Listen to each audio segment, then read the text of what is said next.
میرے سونے مصطفیٰ نے فرمایا اے میرے ماننے والوں، اے میرے امتیوں، میری اولاد میں سے سید ہے۔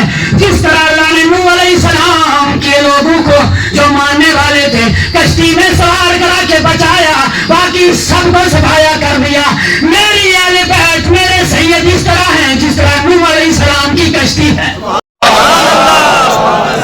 ہماری زندگی کس لیے ہے؟ مدینے کے لیے۔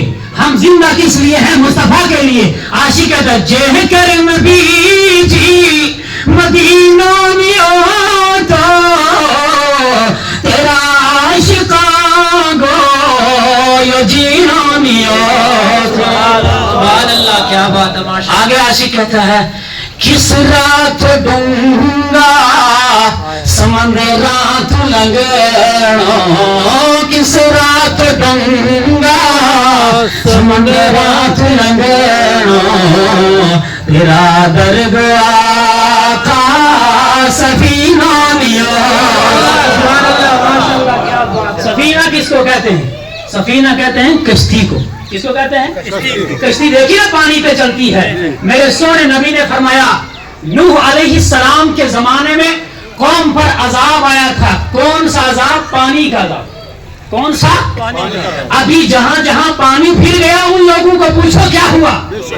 جو کہتے تھے میں دولت والا ہوں، جو کہتا تھا میں لمبڑ ہوں، جو کہتا تھا میری پگڑی اونچی ہے، جو کہتا تھا میرے پاس 150 بھینس ہے، جو کہتا تھا میرے پاس لنگر پڑا ہوا، مکان پڑے ہوئے ہیں، جو کہتا تھا مجھے کون ڈبو سکتا ہے، میں تو پیسے دے کر S S P D S P S H O کو خرید سکتا ہوں۔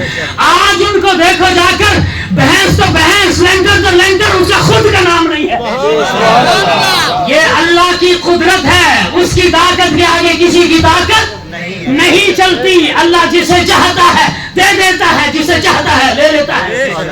اسی لیے نوح علیہ السلام کے زمانے میں بھی حضرت نوح علیہ السلام نے 950 سال تک دین کی خدمت کی۔ کب تک؟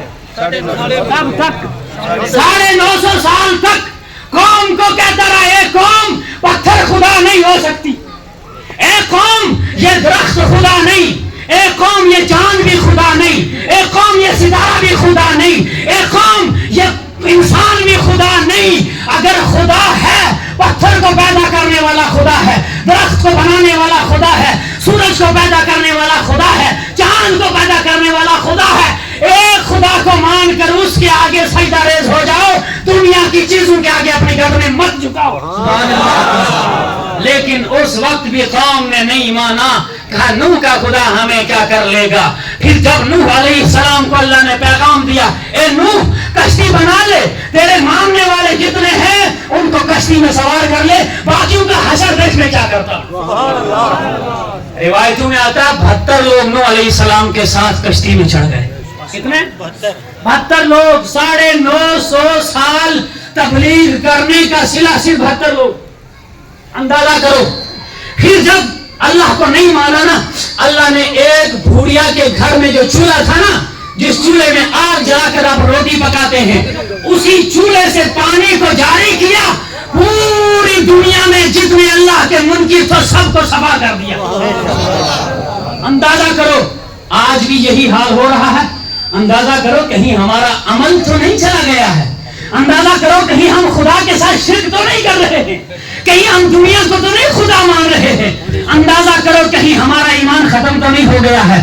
میرے سونے مصطفیٰ نے فرمایا اے میرے ماننے والوں، اے میرے امتیوں، میری اولاد میں سے سید ہے۔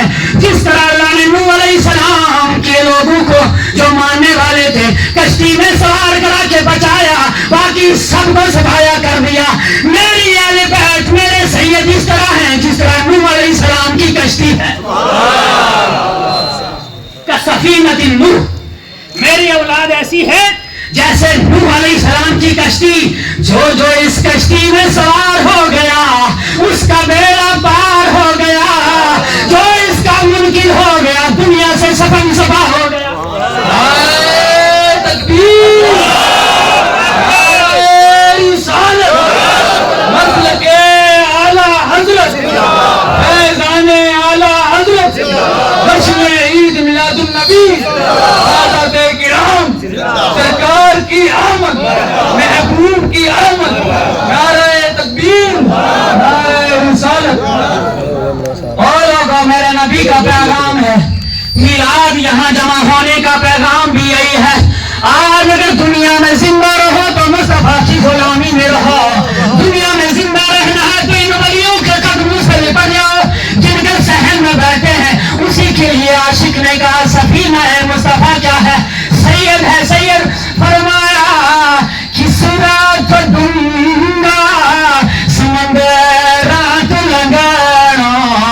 تیرا درگو آقا سفینہ نیا،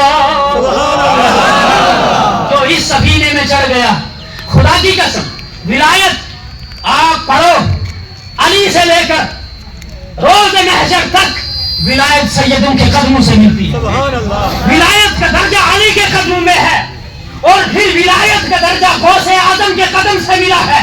بغداد شریف کی زمین میں غوث پاک جمعہ کے دن بیان فرما رہے تھے.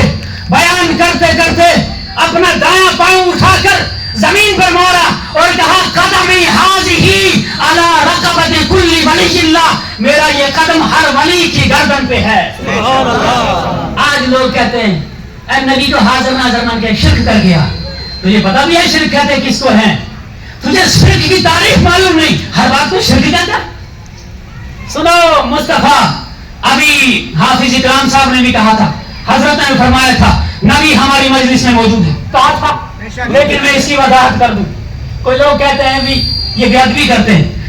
مصطفیٰ کو مسانیہ کی سرزمین پر آنے کی ضرورت نہیں ہے. کیوں؟ میرے آقا ارشاد فرماتے ہیں لوگوں، اللہ نے ساری زمین کو آسمان کو 14 طبق کو میرے سامنے ایسے رکھا ہے جس طرح تم اپنی ہاتھ کی ہتھیلی کو دیکھتے ہو، اسی طرح میں مدینے میں رہ کے ساری کائنات کو لے دیتا ہوں. ایمان ہے میرا، مسانیہ والوں کو مصطفیٰ دیکھ رہے ہیں، تو یہاں آنے کی ضرورت نہیں. اور کسی عاشق نے کہا سنا ہے آقا رہتے ہیں فقط مدینے میں. عاشق کی بات ایک ہے نا، عوام کی بات ایک ہے، علم والے کی بات. عوام نے کہا عاشق مدینے میں ہے، عوام نے کہا عاشق کا روزہ مدینے میں ہے، عوام نے کہا عاشق کی قبر مبارک، نبی کی قبر مبارک مدینے میں ہے، عوام نے کہا نبی کو دفن مدینے میں کیا ہے. لیکن علم والا کہتا ہے یہ میں نے سنا، یہ صرف سنا ہے، پڑھا نہیں. جو پڑھا ہے وہ مجھ سے سنا، یہ عوام سے سنا ہے نبی رہتے ہیں مدینے میں. لیکن علم والا کہتا ہے غلط ہے یہ بات. کیا ہے؟ غلط ہے یہ بات. نبی رہتے نہیں فقط مدینے میں، بلکہ وہ رہتے ہیں ہر مومن کے سینے میں. ہم کو یہاں آنے کی ضرورت نہیں، وہ ہر مومن کے سینے میں ہے. جس کے سینے میں ایمان ہے اس کے سینے میں مصطفیٰ. آگے عاشق کہتا ہے کد چنی چڑھنو تم کام سو. چاند کس کو کہا اس نے؟ مصطفیٰ کو. کد چنی چڑھنو تم کام سو، ربیع الاول گو زمینوں یاد. آج ربیع الاول کا مہینہ ہے، اسی کی 12 تاریخ کو مصطفیٰ جان رحمت پیدا ہوئے ہیں، بس اسی پیدائش کو میلاد کہتے ہیں. اور آگے عاشق کہتا ہے کئی قدر تھی یثرب گلوں کو جو میرا نبی نگینا نیا. تو پہلے مکہ کو یثرب کہتے تھے. کیا نام تھا؟ یثرب. یثرب کا معنی ہے بیماری کا گھر. کیا معنی ہے؟